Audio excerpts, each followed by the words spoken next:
자, 그대로 산다 2030은 왜 서울 아파트를 연끌을 합니까? 라는 거죠. 자, 놀라운 것은 20, 30대의 아파트 매수 비중 추이가 무섭습니다. 20대에서 30대가 34.2% 대 28.9. 계속 많죠. 계속 많습니다. 그래서 최근에는 45%까지 올라왔고, 40대는 25%, 이제 좀 있으면 두 배가 차이가 날 것 같습니다. 굉장히 격차가 많이 벌어졌죠. 예전에는 20, 30대가 사실 집을 구입하는 비중이 높지가 않았어요. 대부분 40대였죠. 왜냐하면 40대 정도가 돼야지만 어떤 그동안에 돈도 좀 모았고, 자녀들도 컸기 때문에 좀 안정화해야 될 필요성이 있었고, 20대는 사실 뭐 결혼 안 했고, 30대 같은 경우는 대부분 신혼으로서 뭐 전세라든가 이런 것들로 시작하다가 자금을 모으면서 이제 40대가 넘어가면서 집을 구입하는 패턴이었는데, 이제는 20, 30대가 그러지 않는다는 겁니다. 왜냐? 예, 40대가, 이분들이 40대가 되게 되면 집값은 더 천정부지로 치솟을 것 같다는 불안감이 있는 거죠. 그러니까 어떻게든 연끌을 해서라도 미리 사놔야겠다라고 생각하는 거예요. 자, 그래서 이런 현상이 원래는 복합적이라고 하는데, 우선 현 정부에서 가점제 위주로 재편된 청약제도에서는 20, 30대가 당첨을 하기에는 뭐 점수가 안 되니까 도저히 힘든 거고, 그래서 특공 같은 거를 청년들이 위해서 확대했지만, 이 특공도 어마어마한 경쟁률이 있기 때문에 찔끔 늘린다고 해서 될 문제가 아니에요. 그래서 여전히 바늘구멍이고, 그마저도 분양가가 9억이 넘어가게 되면 지금 집단 대출조차 안 나오는 거니 현실이죠. 그래서 최근에 분양하는 것들도 계속 걱정이 많아진 게, 분양이 당첨된다 하더라도 대출이 안 나올 수 있다는 겁니다. 그 많은 돈을 준비하는 사람이 몇이나 있겠습니까? 이게 대다수는 못하고 이거를 해도 주도금 대출 안 나와도 살 수 있는 현금 부자들만 지금 더욱 부자가 되는 이런 모순이 생기고 있는 겁니다. 그래서 목돈이 부족한 20, 30대로서는 대출을 받을 수 있을 때 기존 대출을 매수하는 게 합리적이라는 인식이 확산될 수밖에 없었던 거죠. 자, 제가 수년째 계속 얘기했었던 30대 직장인 채모 씨는 청약은 희망 고문에 가까운데 머뭇거리다가 집값이 더 오르면 그때는 아예 집을 살 수 없을 것 같다고 말했다.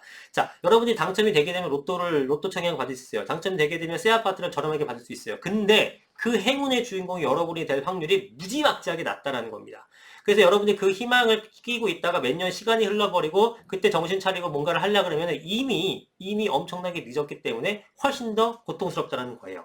그래서 이런 바늘구멍을 뚫을 생각을 하지 말고 현실적으로 지금 집을 사라고 얘기한 거를 제가 한 6, 7년 전부터 계속 말씀을 드렸었죠. 자, 거기에다가 가점대 청약의 대출마다 까다로워진 상황에서 집값은 계속 오르는 등 여러 요인이 20, 30대를 불안하게 만들었는데 심지어 정부가 이들을 안심시키기는커녕 투기꾼 취급한 것이 패착이라고 합니다. 그래서 20, 30대가 지금 현 정부의 지지율이 사실 또 많이 떨어진 부분이 부동산에 관련된 그런 요소도 상당히 많죠.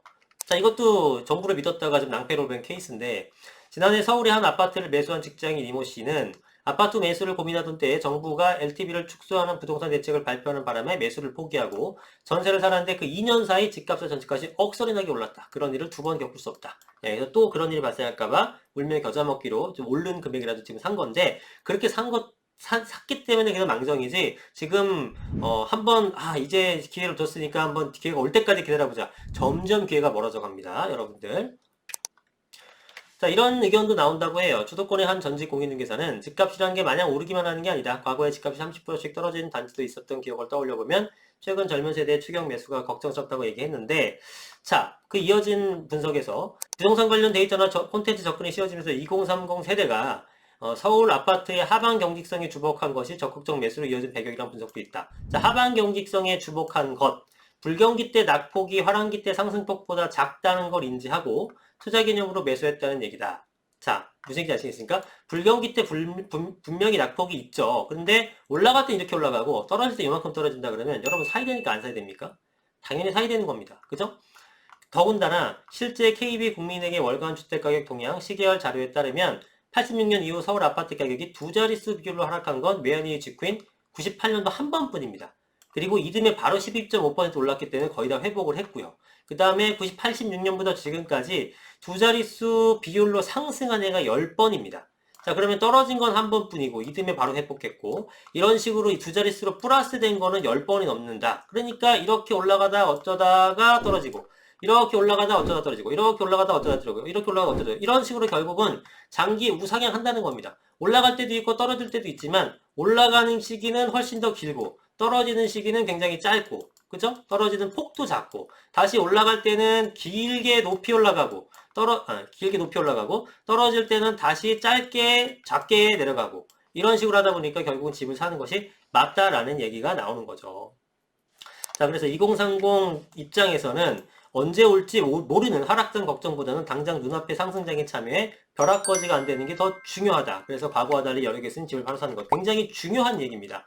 2030 입장에서는 이게 하락장이라는 게 언제 올지 몰라요. 오기는 할까?